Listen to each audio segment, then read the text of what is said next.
हम लोग अपने हमसाया मुल्क के अंदर, भारत के अंदर देखते हैं कि उन्होंने 3 मई तक स्ट्रिक्ट लॉकडाउन इन्फोर्स करने की बात कर दी है। वो इसलिए क्योंकि हालांकि उनके हवाले से भी बार्कलेज ने यह कहा है कि उनका जो जीडीपी है बेसिकली वो जीरो हो जाएगा, उनकी किसी भी तरीके से इकोनॉमी बेहतरी की तरफ नहीं जाएगी। लेकिन उन्होंने इंसानी जानों को देखते हुए इस तमाम मामले में लॉकडाउन को प्रेफर किया।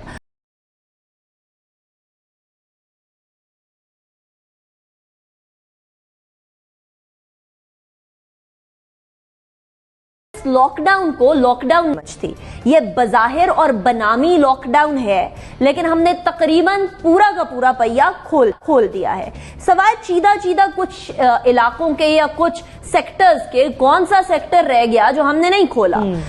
इसी बेसिस के ऊपर के जी देखिए, भूख से ना लोग मरे, अफलास से ना लोग मरे, लोग मईशत का पहिया जाम होने की वजह से ना मरे, या मईशत को किस तरीके से रिकवर किया जाएगा। यहां सबसे अहम एक ही नुक्ता है, इंसानों से मईशत चलती है, मईशत से इंसान नहीं चलते। अगर आपके शहरियों की जान बची रहेगी, जान की बका होगी, तो फिर आपकी मईशत एक बार फिर खड़ी हो जाएगी। हम लोग अपने हमसाया मुल्क के अंदर, भारत के अंदर देखते हैं कि उन्होंने 3 मई तक स्ट्रिक्ट लॉकडाउन इन्फोर्स करने की बात कर दी है। वो इसलिए क्योंकि हालांकि उनके हवाले से भी बार्कलेज ने यह कहा है कि उनका जो जीडीपी है बेसिकली वो जीरो हो जाएगा, उनकी किसी भी तरीके से इकोनॉमी बेहतरी की तरफ नहीं जाएगी। लेकिन उन्होंने इंसानी जानों को देखते हुए इस तमाम मामले में लॉकडाउन को प्रेफर किया। अब पाकिस्तान की सूरत हाल मुख्तलिफ है, हम यकीनन कंपेयर नहीं कर सकते, लेकिन उसके साथ साथ एक चीज बड़ी जरूरी है, जैसा बिहेवियर हुकूमत का होगा उससे ज्यादा नर्म रवैया अवाम का होगा।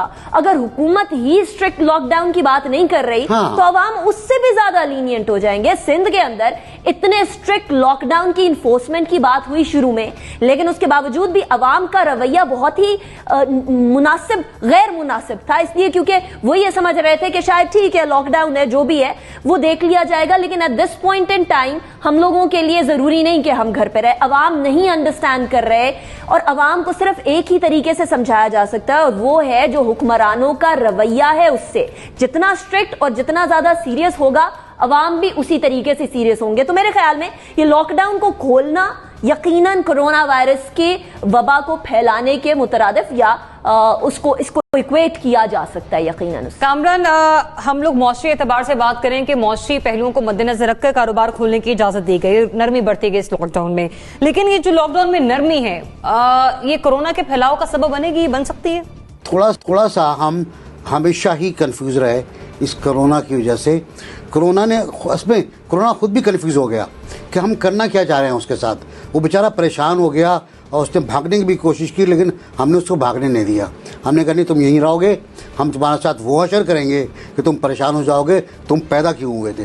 तो अब बात यह है, कभी हम कहते हैं कि जी बंद कर दें, कभी कहते हैं खोल देते हैं, कभी कहते हैं सब कुछ खोल दें, कभी कहते हैं कि साहब थोड़ा सा टाइट कर दें। ऐसे काम नहीं चलता है, काम चलता है उस। अच्छा, मैं ज़्यादा मिसालें देने का कायल नहीं हूँ, लेकिन मैं आपको मिसाल दूंगा बांग्लादेश की। वहाँ का आप देखिए, जायजा ले लें आप, कितने लोगों ने काबू किया 635 पहली गलती के बाद, और स्ट्रांगली वापस आया ईरान ने। ठीक है, अंदाजा लगाना जनवरी से अब तक का अंदाजा, लेकिन हिंदुस्तान की आबादी देख लें, वो नहीं हो पाएगी। शराब देख लें, कहते हैं बड़ा जंग हुआ है, 1100 हम गलती पे गलती कर रहे हैं। हम तो कहते हैं बड़ा जंग हो गया, हम एक दूसरे से मेरे ख्याल है अफसोसनाक बात। और उसमें तकरीबन 4 या 5 जगह, लेकिन इस मरहले पर आके लॉकडाउन में नरमी, कारोबार खोलना, ये वायरस के फैलाव के अलावा ईरान को देख लें आप। देखें, अगर तो ये बीमारी कोई बहुत ज़्यादा कॉन्टेजियस ना होती तो फिर तो हम कहते हैं कि थोड़ा सा हमने जुज़वी लॉकडाउन खोल दिया है, और लोग अगर बाहर जाएंगे तो अगले 15 दिन में हम असेस कर लेंगे कि कितने लोग इससे इन्फेक्ट हुए हैं, और अगर ज़्यादा इन्फेक्ट होते हैं लोग तो फिर हम इसको दोबारा से सख्त कर देंगे। लेकिन अभी कल ही मैं एक स्टडी पढ़ रहा था जो एक तिब्बी जरीदे में इशाया हुई है कि एक इन्फेक्टेड मरीज़ जो है वो 400 लोगों को इन्फेक्ट कर सकता है, और फिर ये जो 10 दफ़ा ये जब सर्कल चलता है तो 59,000 लोग जो हैं इससे इन्फेक्ट होते हैं एक मरीज से। और जाहिर है कि ये जो वायरस था ये पहले किसी एक को मुंतकिल हुआ होगा, और आज 20 लाख केसेस हैं दुनिया में, एक इंसान से मुंतकिल होते हुए 20 लाख तक ये कुछ लोग इन्फेक्ट हो गए जिस तरह से हमने ये लॉकडाउन ख़त्म किया है। और ना सिर्फ ये जो कह रहे हैं ना कि ये हमने कुछ इंडस्ट्री खोली है, उससे रेलिवेंट सारी इंडस्ट्रीज खुल गई हैं जहां उनका रॉ मटेरियल बनता है। तो अगर वो लोग इन्फेक्ट हुए तो आप ये सोच सकते हैं कि ये आतिश फिशान जब फटेगा तो कहाँ जाएगा, और क्या उस वक्त अगर हमने लॉकडाउन सख्त भी कर दिया तो क्या हम दोबारा उसको कंट्रोल कर पाएंगे। अभी ये देखें कि दुनिया के जो दीगर ममालिक हैं जिन्होंने लॉकडाउन अब वो ग्रेजुअली कोशिश कर रहे हैं कि नरम करें, उन्होंने अपना कर्व जो है वो चेक कर लिया है।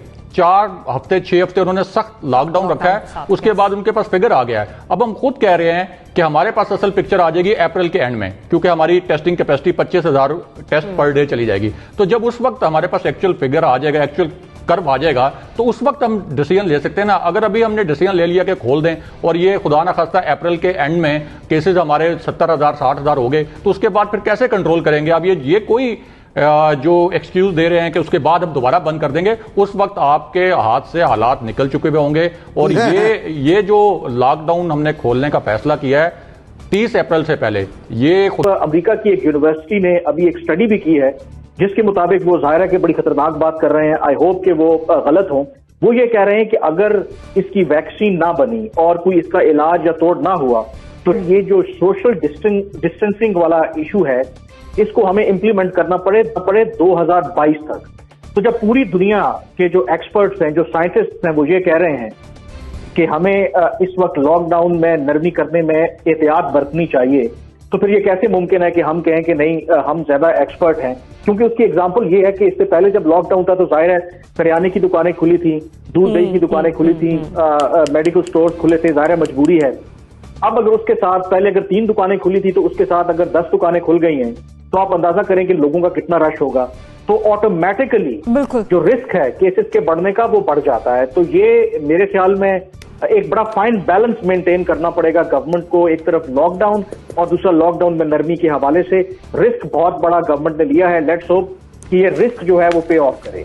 तो अगर आप इंसानी जान से खेलना चाहते हैं तो बहुत वेरी गुड, मार दें, सबको मारने दें। और फिर उसका तरीका है, उसका तरीका ये छोटी मोटी जो पाबंदियां आपने लगा दी, आज बता रहा है 10 दुकानें, मैं कह रहा हूँ पूरी मार्केट खुली हुई है, वो भी दुकानें खुली हुई है जिनका तस्करा नहीं था उसमें दिए गए हाँ, बिल्कुल वो भी खुली हुई। उसने कहा मैं क्यों नहीं खोलूंगा भाई, मैं क्यों नहीं खोलूंगा। तो सूरत हाल ये कि एक का कंसेप्ट ये है कि मैशत को बचाओ, एक का ये है कि इंसान को बचाओ। आबादी नहीं होगी तो उस पर किस पे करेंगे आप हुकूमत, आबादी नहीं होगी तो आप किसके लिए माशी पॉलिसियां लाएंगे, तो हमारे किसके लिए रोजगार के मौके है हमारे सामने। प्राइम मिनिस्टर या सीएम सिंह क्या कह रहे, बेहतर किसका ये मुझे बता दें। देखिए, यहाँ एक तो हमें ये बात समझने की जरूरत है कि जो सूरत हाल पाकिस्तान में इस वक्त के सूबे और वफाक बिल्कुल एक पेज पर नहीं है। कुछ कुछ चीजों के ऊपर बिल्कुल इत्तेफाक रखते हैं और कुछ चीजों पे इख्तलाफ रखते हैं।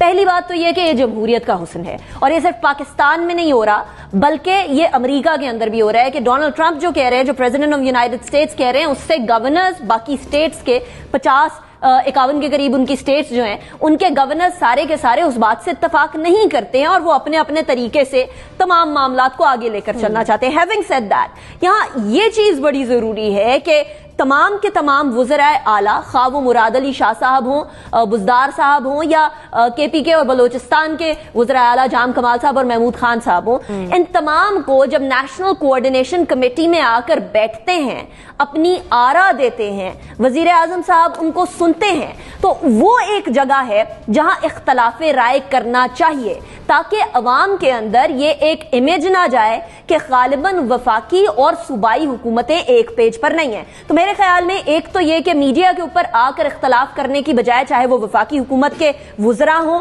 या फिर मुराद अली शाह साहब हों, बेहतर ये है कि वो नेशनल कोऑर्डिनेशन कमेटी के अंदर अपनी तमाम भड़ास भी निकाल लें और डिस्कशन भी कर लें। पहली बात, हमारी जितनी तादाद लोगों की है ये असल तादाद नहीं होगी कोरोना वायरस के पेशेंट्स की। जो अमवात की तादाद 107 के करीब है ये असल तादाद नहीं होगी। बहुत सारी अमवात ऐसी भी आ रही हैं जो कि टेस्ट करने से पहले ही उनकी मौत वाक़या हो गई, लेकिन उनके जो लंग्स का एक्सरे किया जाता है तो उससे मालूम होता है कि वो नमूनिया ज़दा लंग्स हैं।